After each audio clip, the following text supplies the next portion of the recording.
భవిష్యత్తులోని అన్ని ఛానల్స్ ను ఆంధ్రదేశంలో ప్రసారం చేస్తున్న ఏకైక నెట్వర్క్ సిటీ కేబుల్. నమస్తే, welcome to city cable news with Akhila. బులెటిన్ల ముందుగా హెడ్లైన్స్.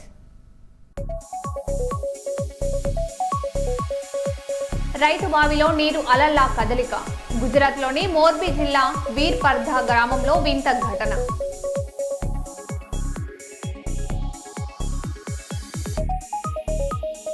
వ్యవసాయ బావుల వైర్లు చోరీ. అంతరాష్ట్ర దొంగలను అరెస్ట్ చేసిన జనగామ పోలీసులు.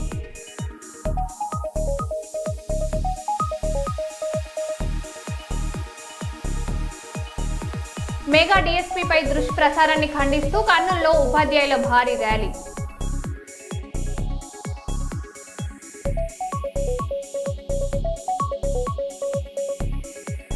సరూర్ నగర్ స్టేడియం వద్ద తోపులాట. హైదరాబాద్లో 150 డ్రైవర్ ఉద్యోగాలకు పోటెత్తిన నిరుద్యోగులు.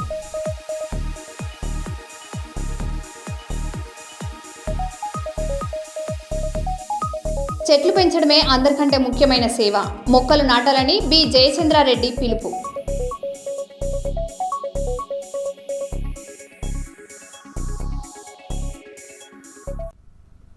ఇక వివరాల్లోకి వెళ్తే, హైదరాబాద్ సరూర్ నగర్ స్టేడియం వద్ద హైడ్రా ఉద్యోగుల కోసం భారీగా తరలివచ్చిన నిరుద్యోగులతో తోపులాట చోటు చేసుకుంది.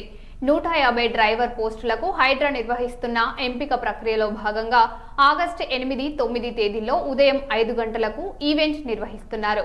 800 మీటర్ల రన్నింగ్, 100 మీటర్ల పరుగు, లాంగ్ జంప్, షార్ట్ పుట్లో అర్హత సాధించాల్సి ఉండటంతో భారీ సంఖ్యలో అభ్యర్థులు తరలివచ్చారు.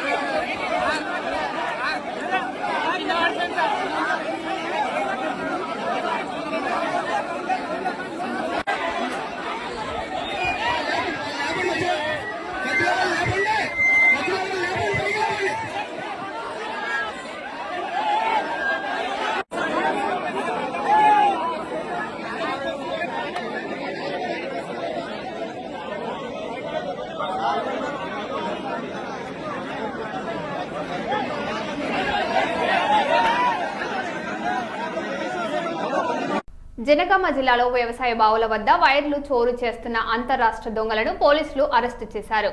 వడ్లకొండ, చీటకోడూరు గ్రామాల్లో రైతుల బోరు బావుల వైర్లు చోరీకి గురికావడంతో కేసు నమోదు చేసి దర్యాప్తు చేపట్టారు.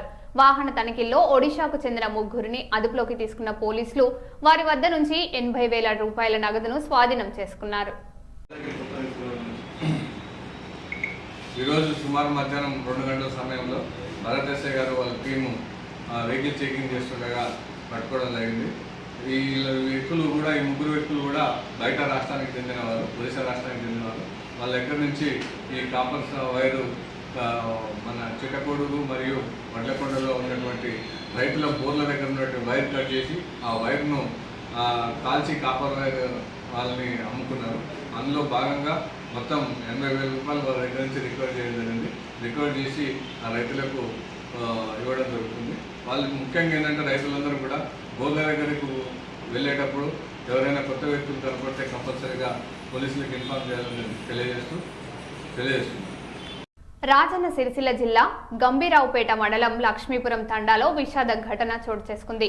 ఇంట్లో జారిపడి భూక్య జమిలి అనే 85 ఏళ్ల వృద్ధురాలి కాలికి తీవ్ర గాయమైంది.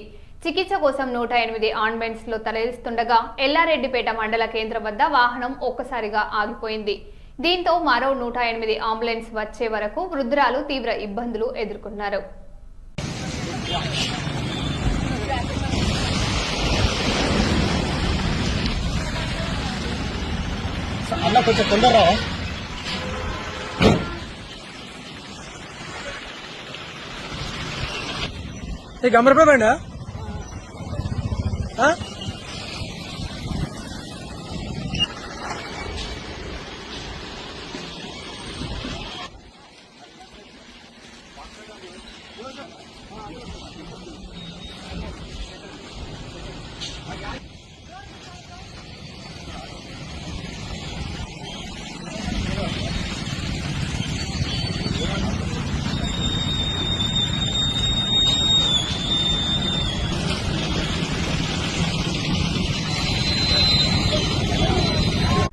కృష్ణా జిల్లా భారీ వరద కొనసాగుతున్న కల్వర్తి, పాలమూరు, రంగారెడ్డి లిఫ్ట్ ఇరిగేషన్ ప్రాజెక్టుల పంపులు ఆన్ చేయడంపై బీఆర్ఎస్ నేతలు కాంగ్రెస్ ప్రభుత్వాన్ని ప్రశ్నించారు.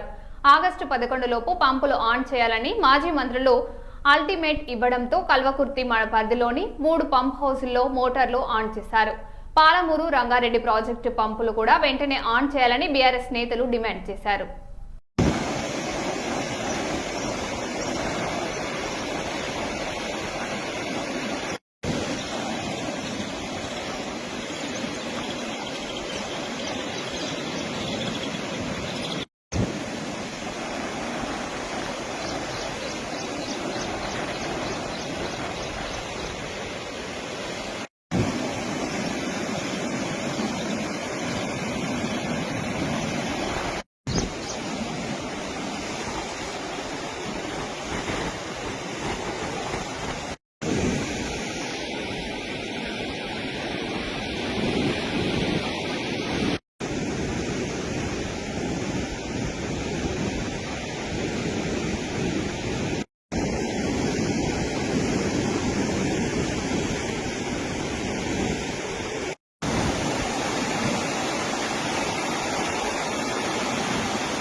ఓకే బేటా వస్తాను.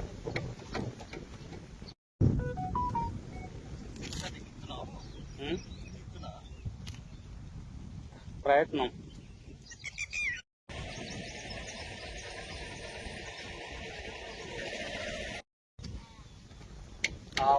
ఓకే బేటా వస్తాను.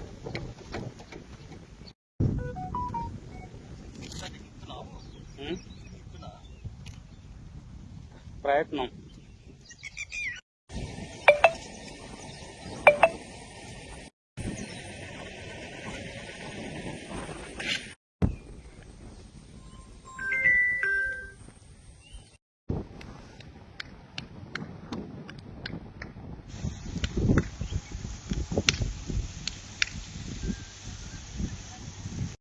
పెద్దపల్లి జిల్లా గోదావరికని ప్రెస్ క్లబ్ లో జాతీయ కార్మిక సంఘాల నేతలు కీలక ప్రకటన చేశారు. బొగ్గు గని కార్మికులు ఉద్యోగుల జీతాలు అలవెన్స్ల పెంపు కోసం 12వ వేజ్ బోర్డు కమిటీని వెంటనే ఏర్పాటు చేయాలని డిమాండ్ చేశారు. బొగ్గు పరిశ్రమలో 4 లేబర్ కోడ్లను అమలు చేయొద్దని కోరుతూ ఆగస్టు 10న దేశవ్యాప్తంగా బొగ్గు గనుల్లో ఆందోళనలు చేపడతామని వెల్లడించారు. నిన్న ఇవాళ దేశవ్యాప్తంగా సింగరేణి వ్యాప్తంగా అన్ని ప్రెస్ మీట్లు, గేట్ మీటింగ్లు, కరపత్రాలు, వాల్ పోస్టులను నరేంద్ర మోడీ ప్రభుత్వానికి వ్యతిరేకంగా ఉద్యమం బయటపట్టింది. ప్రధానంగా ఒక్క కార్మికులే కాదు, వీళ్ళ రైతులు గిట్టుబాటు ధర కోసం, అట్లాగే కూలీలు, అన్ని పరిశ్రమలు ఉన్న కార్మికులు, యువత అందరూ కూడా 10వ తారీఖు నాడు రోడ్ల మీదకి వస్తున్నారు.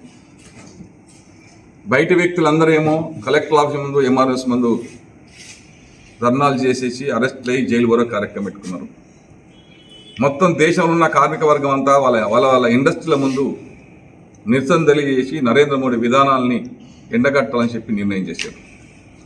కారణం ఒకటే, అందరికీ రకరకాల ఇబ్బందులు కల్పిస్తున్న నరేంద్ర ప్రభుత్వం విధానాలను మార్చుకోవాలి, లేదా ప్రభుత్వాన్నన్నా దించే వరకు మన పోరాటం కొనసాగాలన్న నిర్ణయంతో దేశంలో అన్ని వర్గాలంతా ఒకటేననే విషయాన్ని విజ్ఞప్తి చేస్తా ఉన్నాం. ప్రధానంగా సింగరేణి బొగ్గని కార్మికులకు వచ్చేవరకు కొత్త కొరీలు పెట్టి 29 లేబర్ కోడ్లను దించి ఆ లేబర్ కోడ్లలో కార్మిక వేతనాలు 51% ఓట్లతోటే వచ్చిన సంఘంతో ఒప్పందం చేసే నిబంధనని ఇవాళ అమలు చేస్తూ ఉన్నాడు. ఇప్పటివరకు కోల్ ఇండియాలో ఎన్నికలు లేవు కాబట్టి 6 నెలల గడువు వాళ్ళకి కేటాయించి 6 నెలలలోపు ఎన్నికలు జరిగితే ఎన్నికలలో గెలిచే సంఘం వస్తే ఒప్పందం చేయాలని. ఎట్టి పరిస్థితుల్లో 51% ఓట్లు ఏ కార్మిక సంఘానికి రావు. ఇంత గొప్పలు చెప్పుకున్న నరేంద్ర మోడీ కూడా ఎన్నడూ 51% ఓటు రాలేదు, వాళ్ళ ప్రభుత్వానికి కూడా రాలేదు. కానీ కేవలం కార్మిక సంఘ ఎన్నికలు మాత్రమే 51 సంఘం పెట్టిన వెంటనే ఇది కార్మికులను వంచడానికి, ప్రైవేటు యాజమాన్యాలకి కంపెనీలను దారదత్తం చేసి కార్మిక శ్రమ దోపిడీ కోసం అనేది మీ కార్మిక సంఘాలు అభిప్రాయపడుతున్నాం. అందుకే దేశంలో కార్మిక వర్గం అంతా ఒకటిగా వచ్చే సమయం ఆసన్నమైంది. గత 2 సంవత్సరాల కింద రైతులు పెద్ద మొత్తంలో ఢిల్లీని ముట్టడించి రోడ్ల మీదనే వంట వార్పులు చేసి వాళ్ళ హక్కులు సాధించుకొని వాళ్ళ చట్టాలు వెనుకగొట్టగలిగారు. మొట్టమొదటిసారి నరేంద్ర మోడీ రైతుల ముందు తల వంచి వాళ్ళ కోడ్లు రద్దు చేసుకున్నాడు. ఆ తర్వాత మొన్న పేపర్ లీకేజీల్లో యువతంతా ఒకటై కొన్ని లక్షల మంది ఢిల్లీని ముట్టడించి దాదాపు 1 నెల రోజుల పాటు ఉద్యమాలు చేసి వాళ్ళ హక్కులు సాధించుకొని విద్యాశాఖ మంత్రిని రిజైన్ చేయించగలిగింది. ఇప్పుడు కార్మికుల వంతు వచ్చింది. ఇప్పుడు కార్మిక వర్గం అంతా కూడా దేశం అంతా ఒకటి కావాల్సిన సమయం ఆసన్నమైంది. కారణం వేతన ఒప్పందాలే కాదు, కార్మిక చట్టాలే కాదు, రకరకాల సంక్షేమాలు పెట్టి ప్రభుత్వ రంగ సంస్థలు నమ్ముతా ఉన్నాడు. ఆ ప్రభుత్వ రంగ సంస్థలు నమ్మితే ప్రభుత్వం చేసే ఉద్యోగులకు ఉద్యోగ భద్రత లేకుండా పోయింది. నార్మల్గా రావాల్సిన హక్కులన్నింటినీ కోతలు పెడతా ఉన్నాడు.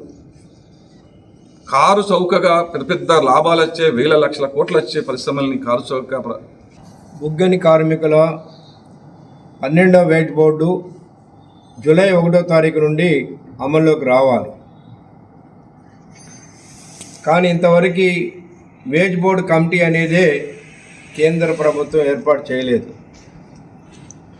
1973 నుండి అంటే దాదాపు 43 సంవత్సరాలుగా బొగ్గని కార్మికులకి 11 వేజ్ బోర్డు ద్వారా వచ్చినాయి. వేజ్ బోర్డులో కార్మిక సంఘాలు యాజమాన్యం కూర్చొని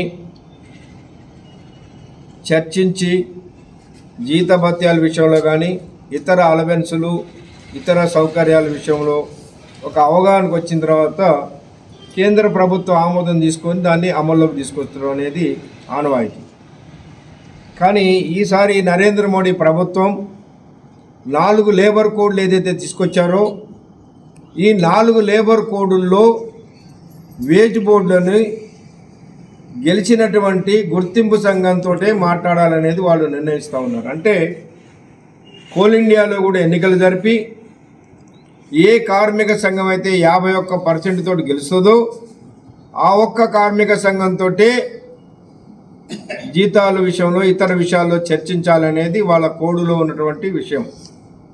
కానీ భారతదేశంలో ఇంతవరకు ఏ ప్రభుత్వ రంగ పరిశ్రమలో కానీ ఏ అసెంబ్లీ పార్లమెంట్ ఎలక్షన్లో కానీ 51% రావాలనే నిబంధన ఎప్పుడూ లేదు, అసలు ఎవరికి రాదు కూడా. ఈ చట్టం తెచ్చిన నరేంద్ర మోడీ గారికి కూడా 51% రాదు. మరి ఎందుకు పెట్టాడు ఈ విధంగా అంటే కార్మిక సంఘాలే లేకుండా చేయాలి. 51% ఎవరికి రాదు కాబట్టి దాన్ని గుర్తింపు సంఘంగా కాకుండా 20% ఓట్లు వస్తే వాళ్ళని ప్రాతినిధ్య సంఘంగా గుర్తించి 1, 2, 3 యూనియన్లకి 20% వస్తే వాళ్ళతోటి కూడా అగ్రిమెంట్ చేయకుండా, ఎందుకంటే ప్రాతినిధ్య సంఘాలతోటి అగ్రిమెంట్ చేయము, గుర్తింపు సంఘంతో అగ్రిమెంట్ చేస్తామనేటువంటి ప్రెస్ క్లబ్లో ప్రెస్ మీట్ పెట్టడం జరుగుతుంది. అందులో భాగంగా జేఏసీ ఆధ్వర్యంలో రేపు 10 తారీఖు రోజు జీఎం ఆఫీసుల ముందు ధర్నా, 12వ ఏజ్ బోర్డు కోసం ఈ కార్యక్రమాలు జేఏసీ ఆధ్వర్యంలో తీసుకోవడం జరిగింది. అందులో భాగంగానే Singareni college workers union Vasireddy Seetharamaiah garu మాట్లాడుతున్నారు. మా సింగరేణి కార్మికులకు, మా తోటి నాయకులకు నమస్కారం. ఈ మా జేఏసీ ముఖ్య సమావేశం ఏంటి అని అంటే, రేపు 12వ ఏజ్ బోర్డు స్టార్ట్ అయిపోయిన నెలనే స్టార్ట్ అయింది. ఇంతవరకు కమిటీ లేదు, దాని యూస్ కూడా లేదు. కాబట్టి ఈ నెల 10వ తారీఖు జరిగే ధర్నా కార్యక్రమాలకు మేమందరం అనుకొని ధర్నా చేసి సెంట్రల్ గవర్నమెంట్ బీజేపీ కార్మికుల పక్షాన అని చెప్పుకునే బీజేపీ పార్టీకి కనువిప్పు కలిగేలా జేఏసీగా ఏర్పడి కార్మికుల పక్షాన పోరాటానికి చట్టానికి ధర్నాలు నిర్వహించడం జరిగింది. అట్లానే ఇంతవరకు లాభాల వాటా లాభం ఎంత వచ్చింది, ఏమైంది అనేది సింగరేణి కార్మికులు ఇంకా తెలియదు. దాని గురించి కూడా జేఏసీ తరఫున మేమందరం పోరాడడం జరుగుతుంది.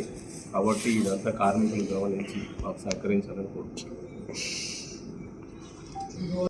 జయశంకర్ భూపాలపల్లి జిల్లాలో రైతుల సమస్యలపై మాజీ ఎమ్మెల్యే గండ్ర వెంకట రమణారెడ్డి ప్రభుత్వాన్ని ప్రశ్నించారు. వర్షాలు లేక పంటలు ఎండిపోతున్న నేపథ్యంలో దేవాదుల ప్రాజెక్టు నుంచి వెంటనే నీటిని విడుదల చేసి రైతులను ఆదుకోవాలని డిమాండ్ చేశారు. రామప్ప నుంచి గణపురం చెరువుకు గ్రావిటీ కెనాల్ ద్వారా నీటిని విడుదల చేయాలని తెలిపారు. అర్హులైన ప్రతి ఒక్కరికి పెంచిన పింఛన్లు వెంటనే మంజూరు చేయాలని ప్రభుత్వాన్ని డిమాండ్ చేశారు. కానీ పక్కనే గోదావరి మాత్రం చాలా ఉగ్ర రూపంలో ప్రవహిస్తూ ఉన్నది. గోదావరి పైన కాళేశ్వరం ప్రాజెక్టు, దాని డౌన్ స్ట్రీమ్లో దేవాదాల ఎత్తిపోతల పథకం, సమ్మక్క సారమ్మ బ్యారేజ్ కూడా నిర్మాణం అయిపోయింది. ఈరోజు ఈ దేవాదాల పథకం అనేది కేవలం ఎక్స్క్లూజివ్గా మొత్తం ఉమ్మడి వరంగల్ జిల్లాకు దృష్టిలో పెట్టుకొని దీన్ని రూపొందించడం జరిగింది. ఆ ప్రాజెక్టు కూడా దాదాపు వర్క్ అంతా కూడా కంప్లీట్ అయిపోయింది. ప్రతి నెల ఇది 180 రోజులు పంపింగ్ చేయాలి. దానివల్ల ఉమ్మడి వరంగల్ జిల్లాకు సంబంధించిన తాగునీరు, సాగునీరు కూడా పూర్తి స్థాయిలో రైతులకు ఉపయోగపడేటువంటి స్కీమ్ ఇది. ఆ రోజు డిజైన్ చేసినటువంటిది. ప్రతి నెల 6 టీఎంసీలు పంప్ చేయాలి. 6 నెలలు చేస్తే 36 టీఎంసీలు పంప్ అవుతాయి. కానీ ప్రభుత్వం యొక్క అసమర్థత, చాతగానితనం, నిర్లక్ష్యం. ఈ జిల్లాలో ఉమ్మడి జిల్లాలో 2 మంత్రులు ఉన్నారు. కొండా సురేఖ గారు, అదేవిధంగా ధనశ్రీ అనసూయ గారు. పక్క జిల్లాలో మన ఉమ్మడి కరీంనగర్ జిల్లా శ్రీధర్ బాబు గారు ఉన్నారు. దీనికి తోడుగా ఒక ఇన్ఛార్జ్ మంత్రి గారు ఉన్నారు. 4 ఉన్నారు మనకి ఈరోజు. ఒక అడ్వైజర్ ఉన్నాడు.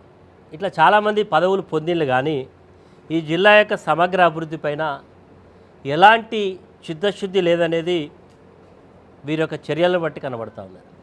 ఎప్పుడైనా సీజన్ ప్రారంభమైనప్పుడు జిల్లాకు సంబంధించినటువంటి శాసనసభ్యులను, పార్లమెంట్ సభ్యులు అందరూ కూడా ఈ వాటర్ యొక్క వర్షపాతం ఏంది, నీటి యొక్క లభ్యత ఏంది, ఏం పంటలు పెట్టాలి, ఏం చేయాలనేది వ్యవసాయ శాఖ ఒక సమగ్రమైనటువంటి విధానం లేదు. అదేవిధంగా ఇరిగేషన్ శాఖకు ఇప్పటి వరకు కూర్చొని మాట్లాడినటువంటి సందర్భమే లేదు. గత 2 నెలలుగా పంపు చేస్తున్నామని చెప్తా ఉన్నారు. రైతుల పక్షాన ప్రభుత్వానికి విజ్ఞప్తి చేస్తున్నా, ఇప్పటికైనా మీరు మా రైతులను ఆదుకోండి, పంట పొలాలకు నీళ్ళు ఇవ్వండి. నీళ్ళు లేకుండా ఎండబెట్టడం మీకు ధర్మం కాదు, విజ్ఞత కాదు. ఎందుకంటే ఇప్పటికీ ప్రభుత్వం ఏదో సన్నాయి నొక్కులు నొక్కుతా ఉన్నది. పంటలు పండియకండి, పంటలు పెట్టకండి.